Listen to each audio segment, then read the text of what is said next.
Hello friends, तो as we know world cup is on the cards. तो इसलिए हम टीम इंडिया के वर्ल्ड कप स्क्वाड का थोड़ा सा एनालिसिस करेंगे और क्या क्या टीम कॉम्बिनेशन हो सकता है उसके बारे में डिस्कस करेंगे। तो सबसे पहले तो अगर स्क्वाड के बारे में हम नज़र दौड़ाएं तो चार चार स्पिनर्स के साथ अगर हम क्विकली इन शॉर्ट अगर बात करें तो चार स्पिनर्स के साथ रोहित शर्मा ने जाने का फ़ैसला किया था, which is absolutely a great call, a great decision. और तीन सीमर्स हैं, तीन ऑलराउंडर्स हैं, अक्षर पटेल, हार्दिक पांड्या एंड रविंद्र जडेजा, और बाकी जो हैं वो बैटर्स हैं। तो अगर हम यहाँ पर वर्ल्ड कप स्क्वाड की बात करें तो सब चीज़ें बेहतर नज़र आईं। बस एक पिक था जो शिवम दुबे का ओवर रिंकू सिंह, वो थोड़ा सा सरप्राइजिंग ज़रूर था, बट उसको भी आप इतना क्रिटिसाइज़ आपको नहीं करना चाहिए, क्योंकि शिवम दुबे को शायद शायद हार्दिक पांड्या के बैकअप के तौर पर टीम इंडिया ने देखा, तो वो भी हम बहुत बुरी कॉल नहीं कह सकते शिवम दुबे को भी पिक करना। तो अगर टीम कॉम्बिनेशन की बात कर ली जाए यहाँ पर, तो सबसे पहले अगर बैटिंग की तरफ आया जाए, क्या क्या प्लेइंग 11 में बैटिंग कॉम्बिनेशन हो सकता है, तो सबसे पहले तो यहाँ पर सब कुछ रिलाय करेगा यशस्वी जायसवाल के ओपन करने या ना करने पर। क्योंकि अगर तो रोहित शर्मा के साथ यशस्वी जायसवाल ओपनिंग करते हैं तो मुझे लगता है कि बैटिंग ऑर्डर है वो आप उसमें डिबेट बचती ही नहीं कोई, वो स्ट्रेट फॉरवर्ड रहेगा। क्योंकि अगर जायसवाल ओपनिंग कर रहे हैं रोहित के साथ तो Virat Kohli would be definitely at 3 and Surya Kumar at 4। ये तो आपके चार ऑलमोस्ट कन्फर्म्ड हो गए। 6 पर हार्दिक पांड्या खेलेंगे, 7 पर जडेजा। तो अब जो नंबर 5 का जो स्पॉट बचता है, और इन जो मैंने इन सब प्लेयर्स के नाम लिए बैटिंग ऑर्डर में, उनमें अभी विकेट कीपर भी हमने नहीं चूज़ किया। तो नंबर 5 पर आपको विकेट कीपर ही खिलाना है। और जैसा कि हमने देखा कि 2 विकेट कीपर्स के साथ जाने का फ़ैसला किया है टीम इंडिया ने, ऋषभ पंत एंड संजू सैमसन। तो चाहे संजू सैमसन का एक ग्रेट रहा है IPL season, first ever season रहा है उनका जिसमें उन्होंने 500 प्लस स्कोर किया है। लेकिन अगर नंबर 5 की हम बात करें और जिस तरह से स्पिन पिचेस होंगी, तो आई डोंट थिंक कि संजू सैमसन के लिए वो एक बेस्ट नंबर रहता है। क्योंकि अगर आप उनका बेस्ट लेना चाहते हो तो आप नंबर 3 या 4 पर उनको ज़्यादा से ज़्यादा खिलाना पसंद करते हो, बट 4 तक उनके लिए कोई जगह नहीं टीम में। नंबर 5 पर अगर हम बात करें तो इन दोनों में से वो भी एक इजी कॉल रहेगा मैनेजमेंट के लिए कि ऋषभ पंत के साथ जाया जाए। तो इसलिए मैं कह रहा था कि अगर जायसवाल खेलते हैं तो ये स्ट्रेट फॉरवर्ड रहेगी, ऑलमोस्ट यही टीम रहेगी अगर हम बैटिंग की बात करें सबसे पहले। लेकिन अगर जायसवाल नहीं खेलते, विराट कोहली ओपन करते हैं, जो कि पॉसिबिलिटी है, ग्रेट पॉसिबिलिटी है इस चीज़ की भी। रोहित के साथ अगर विराट ओपन करते हैं तो नंबर 3 पर, नंबर 4 पर तो सूर्या कुमार ऑब्वियसली खेलेंगे नंबर या 3 या 4 पर। तो फिर वो नंबर 5 और नंबर 3 या 4 का जो स्पॉट्स हैं दो, उसमें फिर वो आपको कोई भी खेलते हुए नज़र आ सकते हैं। जो ये दो स्पॉट्स हैं उनमें से शिवम दुबे, संजू सैमसन, ऋषभ पंत, इन तीन में से कोई भी दो हो सकते हैं। इनमें आप कुछ भी एक्सपेक्ट कर सकते हो इन दो स्पॉट्स में। तो अगर तो चलिए हम मान कर चलते हैं कि कोहली और रोहित ओपनिंग करते हैं, तो नंबर 3 पर आप आइडियली चाहोगे फिर संजू सैमसन की उस फॉर्म को यूज़ किया जाए वर्ल्ड कप में। तो नंबर 3 पर आप सैमसन को खिलाओगे, नंबर 4 पर फिर आप खिलाओगे सूर्या कुमार यादव को, जो कि ऑब्वियसली खेलेंगे।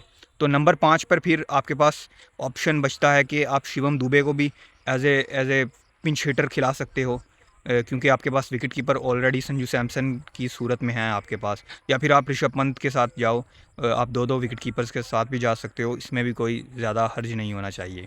तो ये आपके पास चॉइस रहेगी। या फिर अगर आप नंबर 3 पर सूर्या को लाते हो तो 4 पर आप पंत को खिलाकर 5 पर दुबे को भी रख सकते हो। तो इसलिए मैं कह रहा हूँ कि कुछ भी पॉसिबिलिटी हो सकती है। लेकिन अगर मेरे पॉइंट ऑफ व्यू की बात की जाए इस बैटिंग ऑर्डर में, तो मुझे लगता है कि विराट कोहली को खिलाया जा सकता है एज एन ओपनर, क्योंकि वो एक एंकोर के तौर पर काम आएंगे टीम इंडिया के लिए, और बाकी जो बैटर्स हैं सभी उनके अराउंड खेल सकते हैं। और आप सैमसन की जो फॉर्म है आईपीएल की, उसको आप रेप्लिकेट करवा सकते हो नंबर 3 पर उनको खिलाकर। तो ये बैटिंग ऑर्डर हो सकता है अगर हम बैटिंग ऑर्डर में पॉसिबिलिटीज़ की बात करें। तो अगर बॉलिंग में बात करें, तो जो चार चार स्पिनर्स के साथ इंडिया ने जाने का फ़ैसला किया है, तो उसमें शायद थोड़ा सा हिंट दिया है कि शायद 3 स्पिनर्स के साथ जाया जाए, क्योंकि वर्ल्ड कप के जो मैचेस हैं वो मोस्टली होंगे करेबियन में। तो I want be surprised if India go with 3 spinners. तो अगर सीमर्स की बात की जाए, 3 सीमर्स हैं, उनमें से मुझे लगता है कि 2 को खेलना चाहिए और 2 ही खेलेंगे। तो बुमराह, सिराज एंड अर्शदीप, इन 3 में से कौन कौन खेल सकता है, तो मुझे लगता है कि Bumrah is a straightforward choice for India. Then अगर अर्शदीप और सिराज में से बात की जाए तो वहाँ पर मुझे लगता है कि टॉसअप रहेगा कि कौन खेलता है, क्योंकि दोनों ही के जो T20 नंबर्स हैं रिसेंटली वो बहुत ज़्यादा ग्रेट नहीं हैं। बट यहाँ पर शायद अर्शदीप, क्योंकि वो लेफ़्ट आर्मर हैं एक, और डेथ में भी थोड़े से स्लाइटली उनकी परफॉर्मेंस सिराज से बेहतर है, तो Arshdeep as a second seamer हमें नज़र आ सकते हैं with Hardik Pandya as a fast bowling allrounder. तो अगर 3 स्पिनर्स की बात की जाए तो कौन कौन से 3 स्पिनर्स रहेंगे वो आइडियली अक्षर पटेल, रविंद्र जडेजा, कुलदीप यादव और यूजी चहल में से 4 में से 3 कौन कौन से रहेंगे? तो उसमें से रविंद्र जडेजा एक तो 7 नंबर पर आपके पास ऑलमोस्ट कन्फर्म्ड हैं। सेकंड स्पिनर मुझे लगता है कि कुलदीप भी आपके पास कन्फर्म्ड हैं। तो जो बचती है एक स्पॉट नंबर 8 की आई थिंक, तो नंबर 8 पर चहल खेलेंगे या फिर अक्षर पटेल खेलेंगे। तो मुझे लगता है कि शायद वहाँ पर 8 पर अक्षर पटेल को भी खिलाया जा सकता है, क्योंकि ओवर द ईयर्स हम ये देखते आए हैं कि इंडिया ने नंबर 8 पर एक बॉलिंग ऑलराउंडर को इंडिया ने कैरी किया है।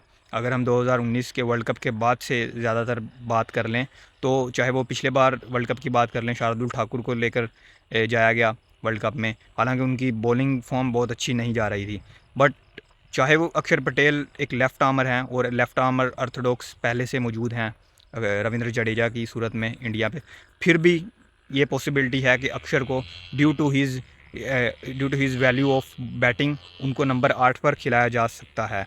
क्योंकि अगर उनकी जगह स्पिनर को खिलाया जाता है, यूजी चहल को, दूसरे फ्रंट लाइन स्पिनर को, तो बैटिंग है वो थोड़ी सी स्लिम हो जाएगी, क्योंकि जो जडेजा के बाद से बॉलर्स हैं, जो अक्षर पटेल को अगर साइड पर रख दिया जाए, 2 स्पिनर्स कुलदीप एंड चहल और तीनों सीमर्स भी, उनमें से आपको कोई भी ऐसा आपको नज़र नहीं आएगा टेल एंडर जो कि आपको कॉन्फिडेंटली नंबर 8 पर बैटिंग दे सके। तो ये पॉसिबिलिटी भी रहेगी कि अक्षर को खिलाया जा सकता है नंबर 8 पर।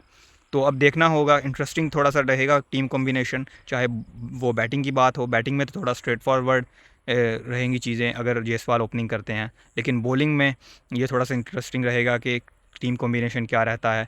क्या 3 सीमर्स खिलाएगा इंडिया या फिर 3 स्पिनर्स खिलाएगा, फ्रंट लाइन स्पिनर्स? अब ये चीज़ तो हमें देखने को मिलेगी वर्ल्ड कप में ही।